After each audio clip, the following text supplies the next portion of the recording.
ইয়া আইয়ুহান নাসু তাকু রাব্বাকুমুল্লাযী খালাকাকুম মিন নাফসিন ওয়াহিদা ওয়া খালাকা মিনহা যাওজাহা ওয়া বাথসা মিনহুমা রিজালান কাসীরান ওয়া নিসা ওয়াত্তাকুল্লাহাল্লাযী তাসাআলুনা বিহি ওয়াল আরহাম ইন্নাল্লাহা কানা আলাইকুম রাকীবা।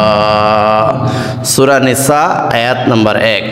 একদিন মুদার গোত্রের কিছু গরিব মানুষ আমাদের পেয়ারা নবী রাসূল মকবুল সাল্লাল্লাহু আলাইহি ওয়াসাল্লামের নিকট আগমন করলেন। ওনারা অত্যন্ত গরিব। রাসূলুল্লাহ সাল্লাল্লাহু আলাইহি ওয়াসাল্লাম তাকিয়ে দেখলেন এই গরিব মানুষগুলার পেটে কোনো খাদ্য নাই, ক্ষুধার জ্বালায় তারা পীড়িত, ক্ষুধার কারণে তারা নিষ্পেষিত, তাদের দেহের মধ্যে কোনো জামা নাই, তাদের পায়ের মধ্যে কোনো জুতা নাই, উস্কু খুস্কু চুল নিয়ে রাসূলুল্লাহ সাল্লাল্লাহু আলাইহি ওয়াসাল্লামের দরবারে হাজির হলেন। আমাদের আখির নবী মুহাম্মদুর রাসূলুল্লাহ সাল্লাল্লাহু আলাইহি ওয়াসাল্লাম তো তিনি দয়াল নবী, তিনি মায়ার নবী, দয়ার সাগর। তিনি যখন তাকিয়ে দেখলেন এই গরিব মানুষরা ক্ষুধার জ্বালায় জর্জরিত, ঠিক সেই মুহূর্তে আমাদের প্রিয় নবী সাল্লাল্লাহু আলাইহি ওয়াসাল্লাম বেলাল রাদিয়াল্লাহু তাআলা আনহুকে ডাক দিলেন। ডাক দিয়ে বললেন, হে বেলাল রাদিয়াল্লাহু তাআলা আনহু, তুমি আযান দাও। কারণ তখন একটা প্রচলন ছিল, কোনো ইমার্জেন্সি মুহূর্তে আযান দেওয়া হইতো। বিশেষ করে যখন যুদ্ধের দামামা বাজানের প্রয়োজন হইতো, ঠিক ওই মুহূর্তে বেলাল রাদিয়াল্লাহু তাআলা আনহুকে ডাক দিয়ে আযান দেওয়ার প্রচলন ছিল। বেলাল রাদিয়াল্লাহু তাআলা আনহু যখন আযান দিলেন, সমস্ত সাহাবায়ে কেরাম আল্লাহর নবী, আখিরি নবী, দয়াল নবী, দয়ার সাগর মুহাম্মদুর রাসূলুল্লাহ সাল্লাল্লাহু আলাইহি ওয়াসাল্লামের নিকট হাজির হয়ে গেলেন। তখন সমস্ত সাহাবায়ে কেরাম যখন আসলেন, তখন বেলাল রাদিয়াল্লাহু তাআলা আনহু ইকামত দিলেন। ইকামত দেওয়ার পরে নামাজ আদায় হয়ে গেল। নামাজ আদায়ের পরে আল্লাহ রসুল সাল্লাল্লাহু আলাইহি ওয়াসাল্লাম সাহাবায়ে কেরামদের সামনে দাঁড়িয়ে সূরা নিসার 1 নম্বর আয়াতে কারিমা পাঠ করলেন। ইয়া আইয়ুহান নাসু তাকু রাব্বাকুমুল্লাযী খালাকাকুম মিন নাফসিন ওয়াহিদা। হে মানুষ, তোমরা আল্লাহকে ভয় করো। ও দুনিয়ার মানুষ, তোমরা আল্লাহকে ভয় করো। ইয়া আইয়ুহান নাসু তাকু রাব্বাকুমুল্লাযী খালাকাকুম মিন নাফসিন ওয়াহিদা। যে রব, যে মালিক, যে আল্লাহ তোমাদেরকে একটি নফস থেকে সৃষ্টি করেছেন, একটি মাত্র মানুষ থেকে তোমাদেরকে সৃষ্টি করেছেন। হযরতে আদম আলাইহিস সালাতু ওয়াস সালাম থেকে যে আল্লাহ তোমাদেরকে সৃষ্টি করেছেন, সে আল্লাহকে ভয় করো। ওয়া খালাকা মিনহা যাওজাহা। অতঃপর এই আদম আলাইহিস সালাতু ওয়াস সালামের বাঁ পাঁজরের উপরের একটি বড় হাড় নিয়ে, একটি বাঁকা হাড্ডি দিয়ে হাওয়া আলাইহাস সালাতু ওয়াস সালামকে সৃষ্টি করেছেন। ও খালাকা মিনহা যাওজাহা। যে আদম আলাইহিস সালাতু ওয়াস সালাম থেকেই হাওয়া আলাইহাস সালাতু ওয়াস সালামকে সৃষ্টি করেছেন। ওয়া বাসসা মিনহুমা রিজালান কাসীরান ওয়া নিসা। এবং এই আদম ও হাওয়া আলাইহিমাস সালাম, এই দুইজন থেকেই এই বিশ্ব ব্রহ্মাণ্ডের lakh lakh crore crore million billion trillion অক্টালিয়ন মানব জাতিকে সৃষ্টি করেছেন যে আল্লাহ, সে আল্লাহকে ভয় করো। ওয়াবাসসা মিনহুমা রিজালান কাসীরান ওয়া নিসা ওয়াত্তাকুল্লাহ। অতএব সে আল্লাহকে তোমরা ভয় করো। ওয়াত্তাকুল্লাহাল্লাযী তাসাআলুনা বিহি ওয়াল আরহাম। সে আল্লাহকে ভয় করো যেই আল্লাহর নামে তোমরা একে অপরের কাছে যাচনা করো, একে অপরের কাছে চাও, টাকা চাও, পয়সা চাও, সাহায্য চাও। কি বলে? আল্লাহর দোহাই আমাকে এটা দাও, আল্লাহর কসম আমাকে এটা দাও। এইভাবে তোমরা একে অপরের কাছে যে আল্লাহর নাম নিয়ে আল্লাহর দোহাই দিয়ে তোমরা একে অপরের কাছে চাও সেই আল্লাহকে ভয় করো। ওয়াল আরহাম, এবং তোমরা আত্মীয়তার সম্পর্ক বিচ্ছিন্নকে ভয় করো। ওয়াল আরহাম, কারণ রাসূলুল্লাহ সাল্লাল্লাহু আলাইহি সাল্লাম বলেন, লা ইয়াদখুলুল জান্নাতা কাতিউর রাহিমিন। রাসূলুল্লাহ সাল্লাল্লাহু আলাইহি ওয়াসাল্লাম বলেন, মুসলিম শরীফের 6415 নম্বর হাদিস, ওই ব্যক্তি কখনো জান্নাতে প্রবেশ করবে না যে ব্যক্তি আত্মীয়তার সম্পর্ককে বিচ্ছিন্ন করে, যার সমস্যা সৃষ্টির কারণে, যেই ব্যক্তির সমস্যাটা সৃষ্টির কারণে একটা আত্মীয়তার মধ্যে ফাটল সৃষ্টি হয়ে গেছে, ওই ব্যক্তি যার কারণে আত্মীয়তার সম্পর্ক বিচ্ছিন্ন হলো, সমাজের মধ্যে বিচ্ছিন্নতা সৃষ্টি হলো, একটা মসজিদের মধ্যে বিচ্ছিন্নতা সৃষ্টি হলো যার কারণে, একটা গ্রামের মধ্যে যার কারণে বিচ্ছিন্নতা সৃষ্টি হলো, একটা পরিবারের মধ্যে ভাইয়ে ভাইয়ে যার কারণে বিচ্ছিন্নতা সৃষ্টি হলো, লা ইয়াদখুলুল জান্নাতা কাতিউর রাহিম। মুসলিম শরীফের 6415 নম্বর হাদিস, ওই ব্যক্তি কখনো জান্নাতে প্রবেশ করবে না যার কারণে আত্মীয়তার বন্ধন ক্ষুণ্ণ হলো, যার কারণে আত্মীয়তার বন্ধন ছিন্ন হলো। এই জন্য আল্লাহ পাক রব্বুল আলামিন বলেন, ওয়াল আরহাম, তোমরা আত্মীয়তার সম্পর্ক বিচ্ছিন্নতাকে ভয় করো। ইন্নাল্লাহা কানা আলাইকুম রাকিবা, নিশ্চয়ই আল্লাহ সুবহানাহু ওয়া তাআলা তোমাদের রক্ষণাবেক্ষণকারী। তোমরা যেখানেই থাকো না কেন, সমস্ত অবস্থায় আল্লাহ সুবহানাহু ওয়া তাআলা তোমাদের রক্ষণাবেক্ষণকারী। এবার রাসূলুল্লাহ সাল্লাল্লাহু আলাইহি ওয়াসাল্লাম উদার গোত্রের লোকগুলোকে বসিয়ে সমস্ত সাহাবায়ে কেরামদের সামনে সূরা হাশরের 18 নম্বর আয়াতে কারিমা পাঠ করলেন, ইয়া আইয়ুহাল্লাযীনা আমানুত্তাকুল্লাহা ওয়াল তানজুর নাফসুম মা কদ্দামাত লিগাদ ওয়াত্তাকুল্লাহা ইন্নাল্লাহা খাবীরুম বিমা তা'মালুন। সূরা হাশর আয়াত নম্বর 18। রাসূলুল্লাহ সাল্লাল্লাহু আলাইহি সাল্লাম সূরা নিসার 1 নম্বর আয়াতে কারিমা পাঠ করার পরে সূরা হাশরের 18 নম্বর আয়াতে কারিমা পাঠ করলেন সাহাবায়ে কেরামদের সামনে। কি বললেন? ইয়া আইয়ুহাল্লাযীনা আমানুত্তাকুল্লাহ, হে আল্লাহর বান্দারা, ও ঈমানদারেরা, যারা ঈমান এনেছো, মুসলমান হয়েছো, ঈমান গ্রহণ করেছো, তোমরা যারা আল্লাহকে ভয় করো। ইয়া আইয়ুহাল্লাযীনা আমানুত্তাকুল্লাহ, আল্লাহকে ভয় করো। ওয়াল তানজুর নাফসুম মা কদ্দামাত লিগাদ, আর চিন্তা করে দেখো আগামী দিনের জন্য তুমি কি পুঁজি জোগাড় করেছো। আগামী দিন মানে হাশরের ময়দানের জন্য, কিয়ামত দিবসের জন্য, আখিরাতের জন্য তুমি কি পুঁজি জোগাড় করেছো, কি সঞ্চয় করেছো, কোন আমলটা করেছো, এই ব্যাপারে তুমি চিন্তা করে দেখো। ওয়াল তানজুর নাফসুম মা কদ্দামাত লিগাদ ওয়াত্তাকুল্লাহ, আল্লাহ পাক আবার বলেন আল্লাহকে ভয় করো। মধ্যখান দিয়ে কি বলেছেন? পরকালের জন্য তুমি কি পুঁজি জোগাড় করেছ, এই কথাটার আগে একবার বলেছেন আল্লাহকে ভয় করো, ইত্তাকুল্লাহ। আবার এই কথাটার পরেও আবার বলতেছেন ওয়াত্তাকুল্লাহ, আল্লাহকে ভয় করো। ওয়াত্তাকুল্লাহ, আল্লাহকে তোমরা ভয় করো। ওয়াল তানজুর নাফসুম মা কদ্দামাত লিগাদ ওয়াত্তাকুল্লাহ ইন্নাল্লাহা খাবীরুম বিমা তা'মালুন। নিশ্চয় আল্লাহ সুবহানাহু ওয়া তাআলা তোমাদের সব খবর রাখেন। তোমরা কি করতেছ, রাত্রে কি করিতেছ, মানুষের সামনে কি করতেছ, পেছনে কি করতেছ,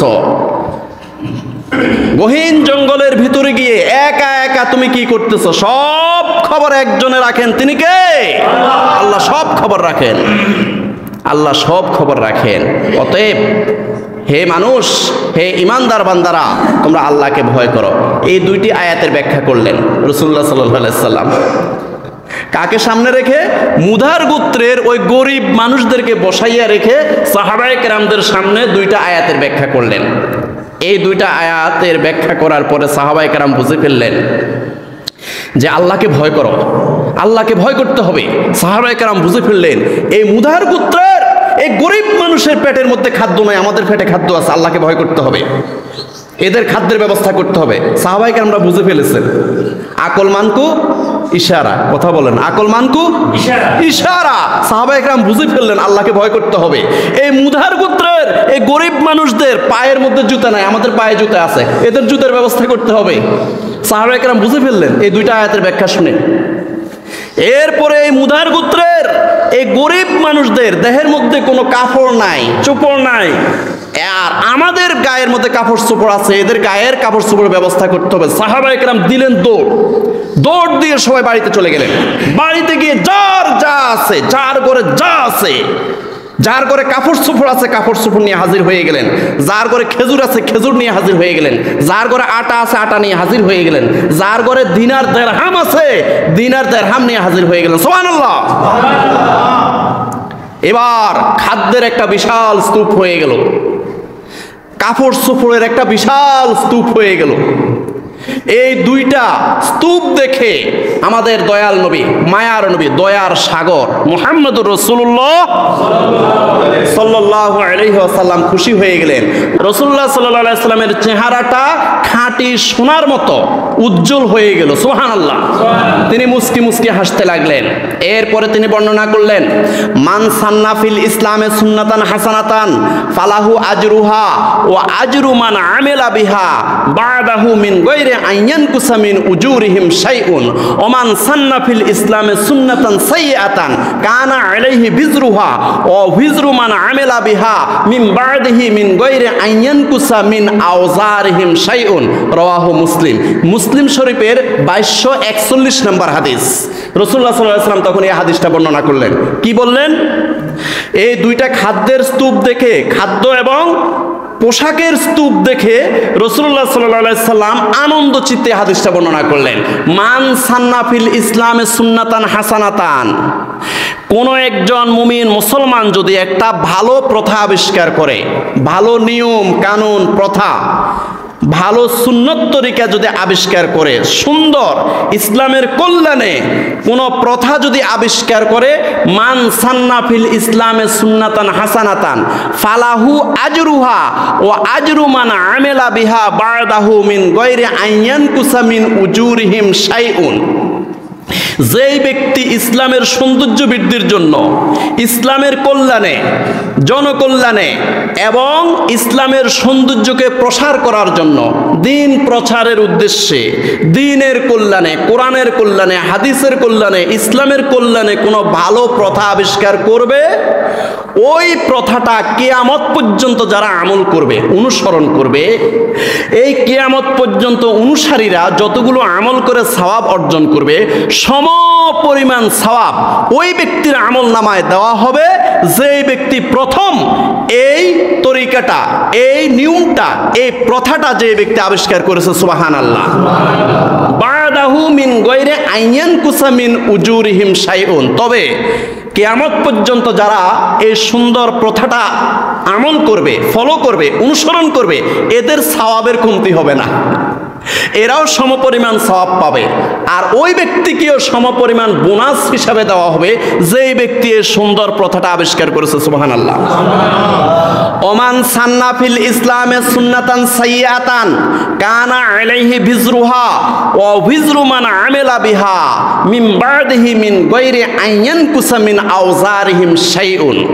এবার রাসূলুল্লাহ সাল্লাল্লাহু আলাইহি ওয়াসাল্লাম বলেন যে কেউ যদি দ্বীনের মধ্যে কোনো একটা খারাপ প্রথা আবিষ্কার করে, ইসলামের মধ্যে কোনো একটা নিকৃষ্ট প্রথা আবিষ্কার করে, যে নিকৃষ্ট প্রথাটার কারণে ইসলামের ক্ষতি হয়েছে, দ্বীনের ক্ষতি হয়েছে, কোরআনের ক্ষতি হয়েছে, হাদিসের ক্ষতি হয়েছে এবং আল্লাহর নবীর দাঁত ভাঙ্গা ইসলামের ক্ষতি হয়েছে, আল্লাহর নবীর রক্ত ঝরা ইসলাম, তায়েফের ময়দানে, উহুদের ময়দানে রক্ত ঝরা ইসলামের ক্ষতি হয়েছে, আমাদের দয়াল নবী মুহাম্মদ রাসূলুল্লাহ সাল্লাল্লাহু আলাইহি ওয়াসাল্লামের আদর্শের ক্ষতি হয়েছে। যেই ব্যক্তি কোনো নিকৃষ্ট প্রথা আবিষ্কার করবে, এই নিকৃষ্ট প্রথা, নিকৃষ্ট বেদাতে সাইয়্যাহ আবিষ্কার করার কারণে ইসলামের অনেক ক্ষতি হয়েছে, ইসলামের অনেক বিনাশ হয়ে গেছে, ইসলামের মান ক্ষুণ্ণ হয়েছে। ওই ব্যক্তি এই প্রথাটা আবিষ্কার করার কারণে কিয়ামত পর্যন্ত যারা অনুসরণ করবে এই প্রথাটাকে, এই বেদাতে সাইয়্যাটাকে যারা কিয়ামত পর্যন্ত অনুসরণ করবে, আমল করবে, এই কিয়ামত পর্যন্ত যতগুলো গুনাহ হবে, যতগুলো পাপ হবে, সম পরিমাণ পাপ ওই ব্যক্তির আমল নামায় দেওয়া হবে যে ব্যক্তি প্রথম এই বেদাতে সাইয়্যাটাকে, এই নিকৃষ্ট প্রথাটাকে যে ব্যক্তি প্রথম আবিষ্কার করছে। নাউজুবিল্লাহ বলেন। মিন বাদিহি মিন গায়রি আইয়ান কুসামিন আওজারিহিম শাইউন। তবে কিয়ামত পর্যন্ত এই নিকৃষ্ট প্রথা যারা অনুসরণ করবে, কিয়ামত পর্যন্ত এই বেদাতে সাইয়্যাটাকে যারা অনুসরণ করবে তাদের গুনাহ কমবে না। মিন গায়রি আইয়ান কুসামিন আওজারিহিম শাইউন, তাদের গুনাহ কমবে না, তারাও সমপরিমাণ গুনাহ পাবে। তবে এদের সমপরিমাণ গুনাহ ওই ব্যক্তিকে দেওয়া হবে যে ব্যক্তি প্রথম এই বেদাতে সাইয়্যাটাকে সমাজের মধ্যে প্রচলন করেছে। মুসলিম শরীফ 2241 নম্বর হাদিস, সহিহ হাদিস। প্যারা হাজরিন, তো এখন এই ব্যাপারে কিছু ব্যাখ্যা। এই ব্যাখ্যাটা হলো যে ইসলামের সৌন্দর্য বৃদ্ধির জন্য, ইসলামের কল্যাণে, ইসলাম প্রসারের জন্য আমরা এই মসজিদের মধ্যে সৌন্দর্যমণ্ডিত করেছি, মসজিদটাকে সৌন্দর্যমণ্ডিত করেছি। আমরা এই মসজিদের মধ্যে টাইলস লাগিয়েছি এবং অনেক অনেক দূরের মানুষেরাও যেন সুন্দরভাবে কোরআনের কথাগুলো শুনতে পারে আমরা মাইক লাগিয়েছি। এটা ইসলামের ক্ষতির জন্য না কল্যাণের জন্য? এটা হলো সুন্নাতান হাসানাতান, সুন্দর প্রথা, ভালো প্রথা, ইসলামের কল্যাণে আমরা কাজে লাগিয়েছি।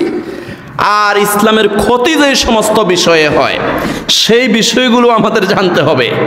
সেই বিষয়গুলো হলো যে আমরা যদি বাদ্য বাজিয়ে, একদম ঢোল তবলা হারমোনিয়াম বাজিয়ে যদি আমরা জিকির করি, তাহলে হিন্দুরাও তাদের ইবাদত করে, তাদের উপাসনা করে ঢোল বাদ্য বাজাইয়া। আর আমরাও যদি ঢোল বাদ্য বাজাইয়া যদি জিকির করি, তাহলে হিন্দুদের সাথে কি মিল হয়ে গেছে না? এবার আর কথা কয় না, মিল হয়ে গেছে না? এটাই হলো বেদাতে সাইয়্যা, এটাই হলো নিকৃষ্ট প্রথা। যেই ব্যক্তি এটা আবিষ্কার করেছে কিয়ামত পর্যন্ত তার আমলনামার মধ্যে গুনাহটা যাইতে থাকবে। প্যারে হাজরিন, এরপরে আমরা যদি দুরূদ শরীফ এবং নাআতে রাসূল সাল্লাল্লাহু আলাইহি ওয়াসাল্লাম যদি আমরা গান বাদ্য করে, বাদ্য বাজাইয়া যদি আমরা দুরূদ শরীফ পড়ি এবং বাদ্য বাজিয়ে যদি আমরা নাআতে রাসূল সাল্লাল্লাহু আলাইহি ওয়াসাল্লাম পাঠ করি, এটাও বেদাতে সাইয়্যা, এটাও মারাত্মক গুনাহ এবং পাপ। কিয়ামত পর্যন্ত গুনাহটা কবরে যাইতে থাকবে। এরপরে আমরা কবর জিয়ারত করা সুন্নত।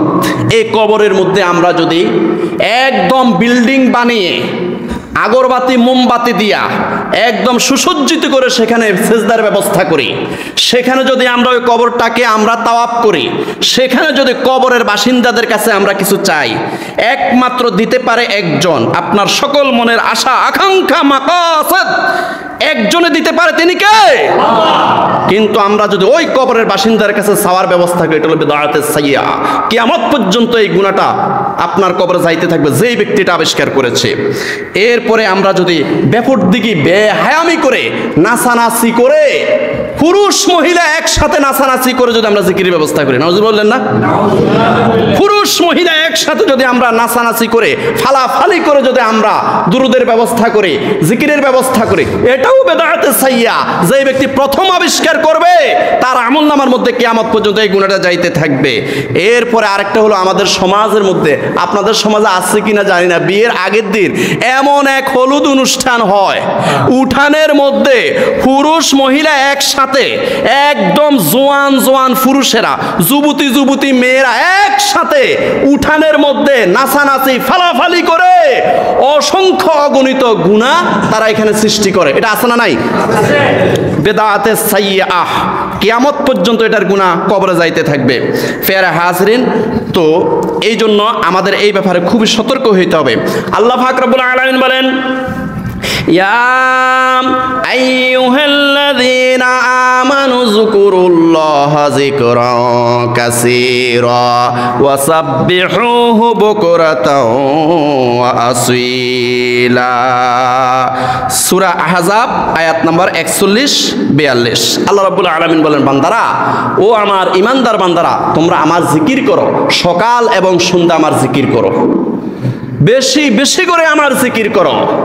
আল্লাহ পাক রব্বুল আলামিন বলেন, উযকুর রাব্বাকা ফি নাফসিকা তাদাররুআন ওয়া খীফাতান ওয়া দুনাল জাহরি মিনাল কওলি বিল গুদুব্বি ওয়াল আসাল ওয়া লা তাকুম মিনাল গাফিলিন। সূরা আরাফ আয়াত 205। আল্লাহ রাব্বুল আলামিন বলেন, বান্দারা তোমরা আমার জিকির তোমরা গুনগুন রবে আমার জিকির করো, একদম ক্রন্দন ক্রন্দন অবস্থায় কাঁদো কাঁদো ভাব নিয়ে আমার জিকির করো, এমন ভাবে জিকির করো মধুমক্ষিকের মতো জিকির করো যেন কারো ফরজের ক্ষতি না হয়। সুবহানাল্লাহ। কারো নামাজে যেন ক্ষতি না হয়, কারো ঘুমের যেন ডিস্টার্ব না হয়। মধুমক্ষিকার মতো গুনগুন রবে আমার নামের জিকির করো, সকাল এবং সন্ধ্যা আমার নামের জিকির করো। এই নির্দেশটা কার? সূরা আরাফ 205 নম্বর আয়াত।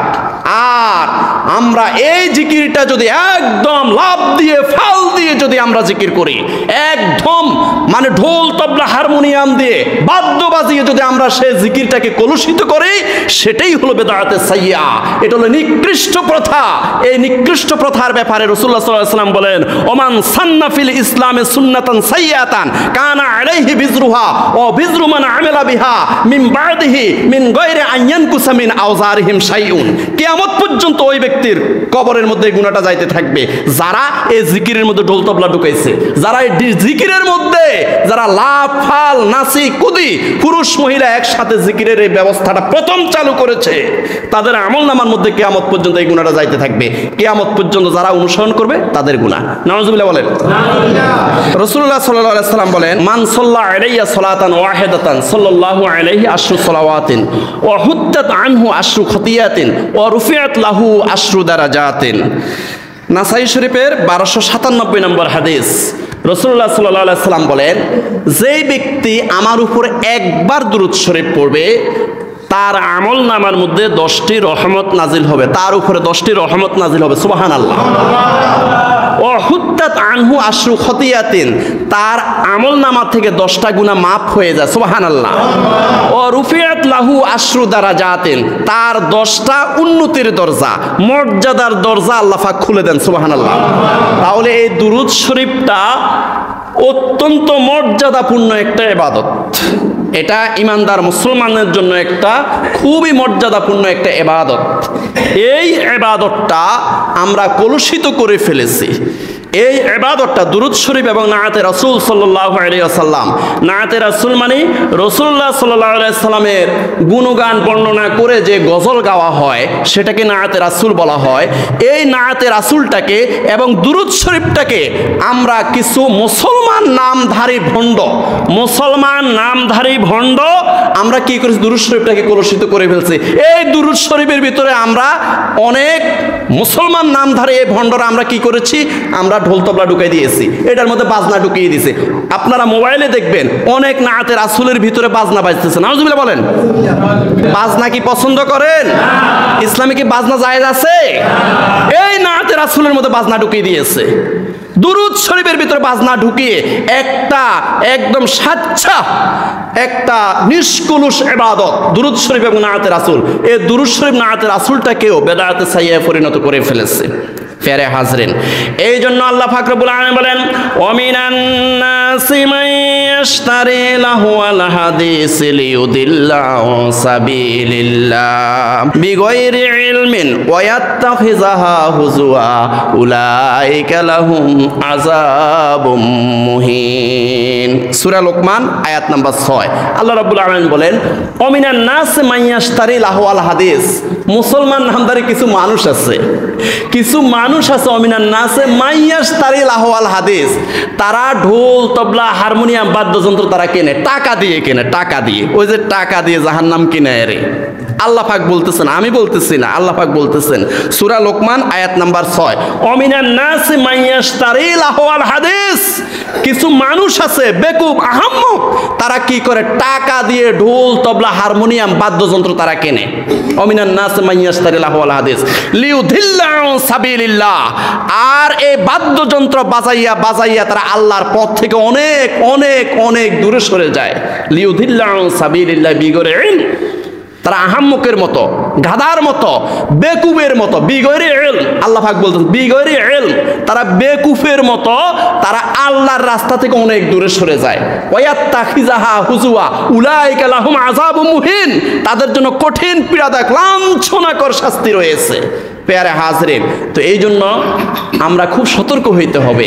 নিষ্কলুষ যে ইবাদত, সেই ইবাদতগুলোকে আমরা বেদায়াতে সাইয়্যাহ দিয়ে আমরা ধ্বংস করে ফেলতেছি। বরং কিয়ামত পর্যন্ত এই গুনাহগুলো যাইতে থাকবে আমাদের কবরে, যারা এই সমস্ত ইবাদতের ভিতরে গান বাদ্য ঢুকিয়ে দিয়ে, নাচ গান বাদ্যযন্ত্র ঢুকিয়ে দিয়ে এই ইবাদতগুলোকে আমরা যারা নষ্ট করতেছি। রাসূলুল্লাহ সাল্লাল্লাহু আলাইহি সাল্লাম বলেন, নাহাইতু আন জিয়ারাতিল কুবুরি ফাজুরুহা ফাইন্নাহা তুযাক্কিরুল আখিরা। নাসাই শরীফের 4430 নম্বর হাদিস।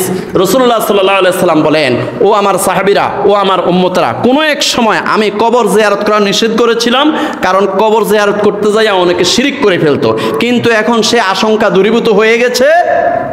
যা আল হক ওয়া যাহাকাল বাতিল ইন্নাল বাতিলা কানা যাহুকা, সত্য এসে গেছে, মিথ্যা চিরতরে অপদমিত হয়ে গেছে। অতএব এখন তোমরা ফাজুরুহা, এখন কবর জিয়ারত করো। রাসূলুল্লাহ সাল্লাল্লাহু আলাইহি ওয়াসাল্লাম বলতেছেন, এখন থেকে কিয়ামত পর্যন্ত তোমরা কবর জিয়ারত করো। ফাইন্নাহা তুযাক্কিরুল আখিরা, কারণ কবর জিয়ারত করলে তোমাদের আখিরাতের কথা স্মরণ হবে, পরকালের কথা স্মরণ হবে। কবর জিয়ারত করো, কবর জিয়ারত করে ওই কবরের বাসিন্দাদের জন্য দোয়া করো, তাদের জন্য ক্ষমা চাও। আসসালামু আলাইকুম আহলাদ দিয়ার মিনাল মুমিনিনা ওয়াল মুসলিমিন ওয়া ইন্না ইনশাআল্লাহু বিকুম লাহিকুন নাসআলুল্লাহ লানা ওয়া লাকুমুল আফিয়াতা। মুসলিম ও ইবনে মাজাহ শরীফের হাদিস। রাসূলুল্লাহ সাল্লাল্লাহু আলাইহি ওয়াসাল্লাম বলতেছেন, এই দোয়াটা পড়ো, তাদের জন্য দোয়া করো, নিজের জন্য দোয়া করো, তাদের জন্য ক্ষমা চাও, তোমার নিজের জন্য ক্ষমা চাও, কবর জিয়ারত করো। এই কবর জিয়ারতটা 100% সুন্নত, কোনো সন্দেহ নাই। সন্দেহ আছে কারো? এই কবর জিয়ারতটা 100% সুন্নত। এই কবর জিয়ারতটাকে পর্যন্ত বেদায়াতে সাইয়্যা দিয়ে একদম আমরা শেষ করে দিয়েছি। মুসলমান নামধারী কিছু ভণ্ড মানুষ এই কবর জিয়ারতটাকে আমরা একদম কলুষিত করে ফেলেছি।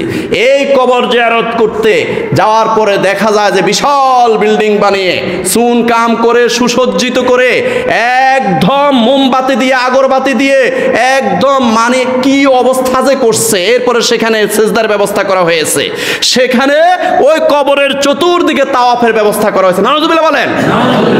আবার সে কবরের বাসিন্দাদের কাছে চাওয়া। নাউজুবিল্লাহ বলেন। আপনার যত চাওয়া, যত পাওয়া, যত আকাঙ্ক্ষা, যত মাকাসেদ সব একজনের কাছে বলবো আমরা, তিনি কে? আল্লাহর কাছে আমরা বলবো। এখন কবর জিয়ারত করতে গিয়ে কি বলবো? কবর জিয়ারত করতে গিয়ে আমরা দোয়াটা পড়বো, যে দোয়াটা নবীজি শিখিয়ে দিয়েছেন। আসসালামু আলাইকুম আহলাদ দিয়ার মিনাল মুমিনিনা ওয়াল মুসলিমিন ওয়া ইন্না ইনশাআল্লাহু বিকুম লাহিকুন নাসআলুল্লাহ লানা ওয়া লাকুমুল আফিয়াতা। মুসলিম এবং ইবনে মাজাহ শরীফের হাদিস। এই দোয়াটা নবীজি শিক্ষা দিয়েছেন। তাদের জন্য ক্ষমা চাও, নিজের জন্য ক্ষমা চাও, তাদেরকে সালাম দাও। এইভাবে আমরা কবর জিয়ারত করব, ঠিক আছে, কিন্তু এই কবর জিয়ারতটাকে পর্যন্ত আমরা মুসলমান নামধারী কিছু ভণ্ড মানুষ আমরা এটাকেও আমরা কলুষিত করে ফেলেছি। এই ব্যাপারে খুবই সতর্ক হতে হবে। আল্লাহ পাক রব্বুল আলামিন বলেন, ওয়াকরনা ফি বুয়ুতিকুন্না ওয়ালা তাবাররাজনা তাবাররুজাল জাহিলিয়াতিল উলা। সূরা আহজাব আয়াত নম্বর 33। আল্লাহ রাব্বুল আলামিন বলেন, হে ঈমানদার বান্দারা, তোমাদের মধ্যে যারা নারী আছে, তোমাদের মধ্যে যারা মহিলা আছে, তারা যেন পর্দার সহিত নিজস্ব অবস্থানে থাকে। বন্যেরা বনে সুন্দর, শিশুরা মাতৃকুড়ে। ওই মহিলারা যেন তাদের পর্দার সহিত নিজস্ব অবস্থানে থাকে। অবস্থানের ব্যতিক্রম হলে তাদের ইজ্জত থাকবে না, তাদের আব্রু থাকবে না, তাদের যে শালীনতা সেটা তারা বজায় রাখতে পারবে না। কারণ অসংখ্য অগণিত শিয়াল কুকুর পুরা পৃথিবীতে ঘুরঘুর করতেছে, যে কোনো মুহূর্তে তাদেরকে খুঁড়ে খুঁড়ে ছিঁড়ে ছিঁড়ে খেয়ে ফেলবে। এই জন্য ওয়াকরনা ফি বুয়ুতিকুন্না ওয়ালা তাবাররাজনা তাবাররুজাল জাহিলিয়াতিল উলা। আইয়ামে জাহিলিয়ার মতো নারীরা যেন বের হয়ে না যায়, পর্দার বাহিরে যেন না যায়, তারা পর্দা যেন থাকে। এই পর্দাটাকে আমরা কলুষিত করে ফেলেছি। মুসলমান নামধারী কিছু ভণ্ড মানুষ আমরা পুরুষ মহিলা একসাথে জিকিরের আয়োজন করি। নাউজুবিল্লাহ কইলেন না? পুরুষ মহিলা একসাথে নাচানাচির ব্যবস্থা করি, পুরুষ মহিলা একসাথে, এরপরে ওই যে হলুদ অনুষ্ঠানের মধ্যে নাচানাচির ব্যবস্থা, একদম ডেক সেট ভাড়া করে। আপনার আল্লাহর ওলি নাতি কিভাবে আসবে? আপনার মেয়ের বিয়ের মধ্যে আপনি কিসের আয়োজন করছেন? বিয়ে তো হবে আগামী দিন 1টা বাজে বা 1:30 বাজে ইমাম সাহেব আসে বিয়ে করাবে, ঠিক না? এর আগের দিন 12 ঘন্টা আগে আপনি কি করেছেন? আপনার মেয়ের এই বিয়ের অনুষ্ঠানের মধ্যে আপনি ঠিক 12 ঘন্টা আগে কি করেছেন? আপনি পুরুষ মহিলা একসাথে নাচানাচির ব্যবস্থা করেছেন, অসংখ্য অগণিত অগণন গুনার ব্যবস্থা করেছেন, পাপের ব্যবস্থা করেছেন। আল্লাহ পাক বলছে পর্দা ফরজ, ওয়াকরনা ফি বুয়ুতিকুন্না ওয়ালা তাবাররুজনা তাবাররুজাল জাহিলিয়াতিল উলা। পর্দা ফরজ, পর্দা ফরজ, পর্দা ফরজ। আর আপনি একদম 8000 টাকা দিয়ে ডেক্সেটের ব্যবস্থা করে গুনার ব্যবস্থা, পাপের ব্যবস্থা করার কারণে আপনি কিভাবে আশা করেন আপনি একজন আলেমের নানা হবেন? কিভাবে আশা করেন একজন হাফেজের দাদা হবেন? হ্যাঁ, আপনার ছেলের বিয়েতে 12 ঘন্টা আগে, বিয়ের 12 ঘন্টা আগে আপনি গুনার আয়োজন করেছেন। এই জন্য ভাইয়েরা, আমরা আলেমের বাবা হতে চাই না? চান না? আমরা আলেমের হাফেজের দাদা হতে চাই না? আলেম হাফেজ জগৎ বিখ্যাত মুফাসসিরে কোরআনের দাদা এবং নানা হতে চাই না? অতএব আমাদের সন্তানের বিয়ের মধ্যে কখনো আমরা এই হলুদ অনুষ্ঠানে ডেকসেট বাজিয়ে এই গুনার আয়োজন করব না। প্যারা হাজরেন, খুব সাবধান। এগুলোই হলো বেদাতে সাইয়্যা, যেগুলো নিকৃষ্ট বেদাত, আর সেগুলো আমরাই প্রচলন করি। তো এই জন্য রাসূলুল্লাহ সাল্লাল্লাহু আলাইহি সাল্লাম বলেন, মান তামাসসাকা বিসুন্নতি ইনদা ফাসাদে উম্মতি ফালাহু আজরু মিয়াতে শহীদ। মিশকাত শরীফের 176 নম্বর হাদিস। আখিরি জামানায় যখন ফিতনা ফাসাদ শুরু হয়ে যাবে, টানাটানি, কিলাকিলি, মারামারি, গুতাগুতি শুরু হয়ে যাবে, ওই মুহূর্তে আমি নবী মুহাম্মদ রাসূলুল্লাহ সাল্লাল্লাহু আলাইহি ওয়াসাল্লামের একটা সুন্নতকে যে ব্যক্তি আঁকড়ে ধরবে, দাঁত দিয়ে কামড়িয়ে একটি সুন্নতকে যে ব্যক্তি আদর করে, মহব্বত করে একটা সুন্নতকে আমল করবে, তার আমল নামার মধ্যে 100 শহীদের সওয়াব লিখে দেওয়া হবে। সুবহানাল্লাহ। ফিতনা ফাসাদের যুগ এসে গেছে। চেষ্টা করব আমি প্রথমে আমার উপরে ইসলামকে কায়েম করতে হবে, আমার স্ত্রীর উপরে, আমার ছেলে মেয়ের উপরে। আরে ভাই, গ্রামবাসী এবং দেশ তো পরের কথা, নিজের মধ্যে তো আমি ইসলাম কায়েম করতে পারি নাই। আমি নিজেও তো আমার মেয়ের বিয়ের মধ্যে ডেকসেট নিয়ে এসেছি, তো আমিও তো ইসলাম কায়েম করতে পারি না। সমাজ কিভাবে পরিবর্তন করব? আমি নিজেও তো আমার স্ত্রীর উপর, মেয়ের উপরে পর্দা কায়েম করতে পারি নাই, সমাজের মধ্যে পর্দা কিভাবে কায়েম করব? অতএব একটা সুন্নতকে আখিরি জামানায় যে ব্যক্তি জিন্দা রাখবে, নবীর একটা সুন্নতকে আঁকড়িয়ে ধরবে, তার আমল নামার মধ্যে 100 শহীদের সওয়াব লিখে দিবেন কে? আল্লাহ। প্যারা হাজরিন, রাসূলুল্লাহ সাল্লাল্লাহু আলাইহি সাল্লাম বলেন, খায়রুল হাদিস কিতাবুল্লাহ ও খায়রুল হাদি হাদি মুহাম্মাদিন সাল্লাল্লাহু আলাইহি ওয়াসাল্লাম ও শাররুল উমুরি মুহদাসাতুহা ও কুল্লু বিদআতিন দলালাহ ও কুল্লু দলালাতিন ফিন্নার। মুসলিম শরীফের 1890 নম্বর হাদিস। রাসূলুল্লাহ সাল্লাল্লাহু আলাইহি ওয়াসাল্লাম বলেন, খায়রুল হাদিস কিতাবুল্লাহ, যত কথা আছে পৃথিবীর মধ্যে, সকল কথার মধ্যে শ্রেষ্ঠতম কথা কার কথা? আল্লাহর এই কোরআনের কথা। খায়রুল হাদিস কিতাবুল্লাহ ও খায়রুল হাদিও মুহাম্মাদিন সাল্লাল্লাহু আলাইহি ওয়াসাল্লাম। যত আদর্শ মানব আছে, যত আদর্শ আছে, যত হেদায়েতকারী আছে, পথ প্রদর্শক আছে, সকল পথ প্রদর্শকের মধ্যে শ্রেষ্ঠতম পথ প্রদর্শক হলেন মুহাম্মদুর রাসূলুল্লাহ সাল্লাল্লাহু আলাইহি ওয়াসাল্লাম। ও শাররুল উমুরি মুহদাসাতুহা, আর এই পৃথিবীর মধ্যে যত কার্যক্রম আছে, সকল কার্যক্রমের মধ্যে নিকৃষ্টতম কার্যক্রম হলো দিন ধ্বংসকারী যতগুলো কুপ্রথা, খারাপ প্রথা যে ব্যক্তি আবিষ্কার করে, যেটার কারণে দিন ধ্বংস হয়, যেটার কারণে ইসলামের ক্ষতি হয়, যেই প্রথাটার কারণে কোরআনের ক্ষতি হলো, হাদিসের ক্ষতি হলো, ইসলামের ক্ষতি হলো, এমন কোন কুপ্রথা যে ব্যক্তি আবিষ্কার করে, ওইটা হলো সবচেয়ে নিকৃষ্ট কার্যক্রম। ও কুল্লু বেদাতিন দলালা, আর এই সমস্ত নিকৃষ্ট প্রথা হলো গুমরাহি। ও কুল্লু দলালাতিন ফিন্নার, আর এই গুমরাহি কার্যক্রম সব জাহান্নামী হয়ে যাবে। নাউযুবিল্লাহি মিন যালিক। প্যারা হাজিরিন, রাসূলুল্লাহ সাল্লাল্লাহু আলাইহি সাল্লাম বলেন, আলাইকুম বিতাকওয়াল্লাহ, ও আমার উম্মতেরা, তোমাদের উপর ফরজ হলো আল্লাহকে ভয় করা। আলাইকুম বিতাকওয়াল্লাহ, তোমরা আল্লাহকে ভয় করো, তোমরা আল্লাহকে ভয় করো, সার্বক্ষণিক আল্লাহকে ভয় করো। সার্বক্ষণিক যদি আল্লাহকে ভয় করো তাহলে তোমার দ্বারা গুনাহ সম্ভব নয়। তুমি যখন রাতের আধারে কোথাও যাচ্ছ খারাপ কাজ করার জন্য, অপকর্ম করার জন্য, হঠাৎ করে তুমি যদি মনে করো যে আমার আল্লাহ দেখতেছে, আমার মা দেখতেছে না, বাবা দেখতেছে না, পাড়া প্রতিবেশী দেখতেছে না, মেম্বার সাহেব দেখতেছে না, চেয়ারম্যান সাহেব দেখতেছে না, আমাদের এলাকার কোনো মোল সাহেবরা দেখতেছে না, কিন্তু একজনে দেখে, তিনি কে? আল্লাহ। আলাইকুম বিতাকওয়াল্লাহ, আমার উম্মতেরা আলাইকুম বিতাকওয়াল্লাহ, তোমাদের উপর ফরজ হলো আল্লাহকে ভয় করো, আল্লাহকে ভয় করো, আল্লাহকে ভয় করো। ওয়াসসামে, তোমাদের নেতার কথা তোমরা শুনবে। ওয়াত্তাআতে, নেতার আনুগত্য করবে। ওয়াইনা আবদান হাবশিয়া, যদিও তোমার নেতা হাবশি গোলাম হোক না কেন, সে কালো হোক না কেন, সে বেটে হোক না কেন, সে বিশ্রী হোক না কেন, হাবশি গোলাম হোক না কেন, তোমার নেতার আনুগত্য করা তোমার উপরে ফরজ। ও সাতারাউনা মিন বাদি ইখতিলাফান শাদীদান, আমার উম্মতেরা শোনো, আমার ইন্তেকালের পরে অচিরেই আমার উম্মতের মধ্যে কঠিন কঠিন ইখতিলাফ সৃষ্টি হবে, কঠিন কঠিন মারাত্মক মতানৈক্য সৃষ্টি হবে, তোমরা জেনে রাখো। আর ঠিক সেই মুহূর্তে তুমি কি করবে?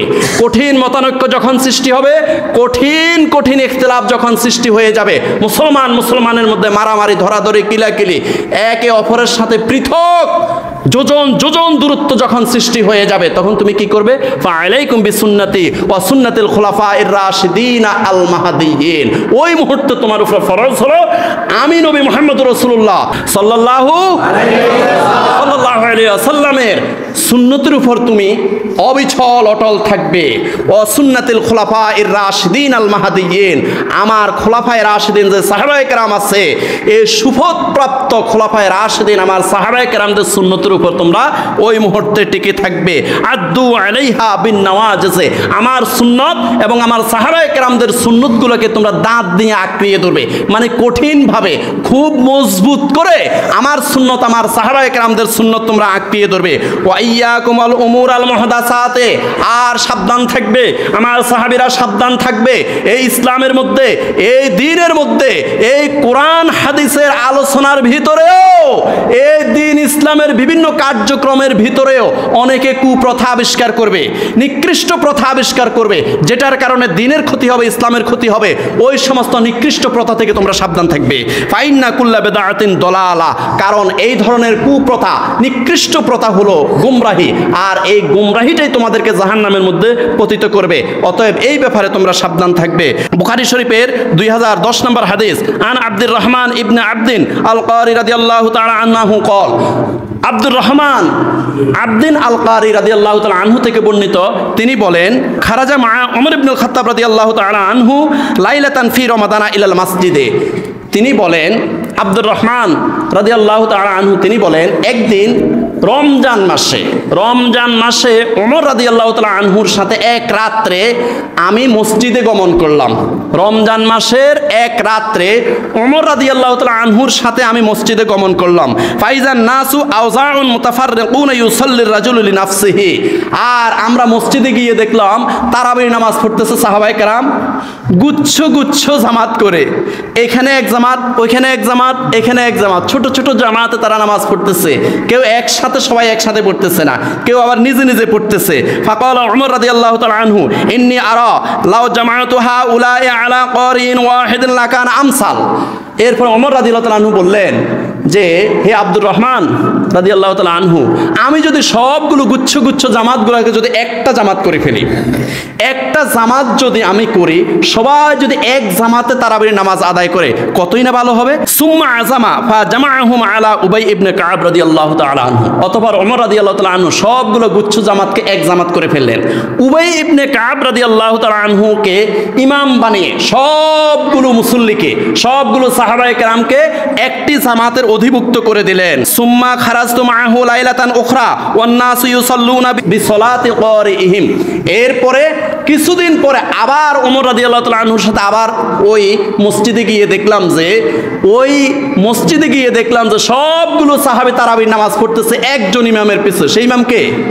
সেই ইমামকে উবাই ইবনে কাব রাদিয়াল্লাহু তাআলা আনহুর পিছনে সবগুলো মুসল্লি, সবগুলো সাহাবায়ে কেরাম এক জামাতে নামাজ পড়তেছে। সুবহানাল্লাহ। ক্বালা ওমর রাদিয়াল্লাহু তাআলা আনহু নি'মাল বিদআতু হাযিহি। এবার ওমর রাদিয়াল্লাহু তাআলা আনহু বলেন যে এটা কতই না উত্তম বেদাত, কতই না উত্তম প্রথা যেটা আমি আবিষ্কার করেছি, যে গুচ্ছভাবে সবাই ছোট ছোট দলে তারা বিভিন্ন বিচ্ছিন্নভাবে তারা নামাজ পড়ার থেকে এটাকে আমি সুন্দর একটা প্রথা আবিষ্কার করলাম। সেই প্রথাটা হলো সবগুলো সাহাবী একত্রিত হয়ে উবাই ইবনে কাবকে ইমাম বানিয়ে ওনার পিছনে সবগুলো সাহাবী একসাথে তারাবির নামাজ আদায় করবে। সুবহানাল্লাহ। নি'মাল বিদআতু হাযিহি, এটা কতই না উত্তম বেদাত, মানে উত্তম প্রথা। বেদাত মানে প্রথা। তো এখন উত্তম প্রথা আমাদের অনুসরণ করতে হবে। উত্তম প্রথা যেগুলা সেগুলা অনুসরণীয়, সেগুলা গ্রহণীয়, সেগুলা গ্রহণযোগ্য, সমস্যা নাই।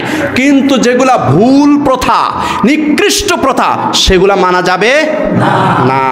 তো আমাদের এই ধরনের অসংখ্য অগণিত এই আমাদের ভুলগুলো আমাদের সমাজে প্রচলন আছে, সেইভাবে আমাদের সচেতন হতে হবে।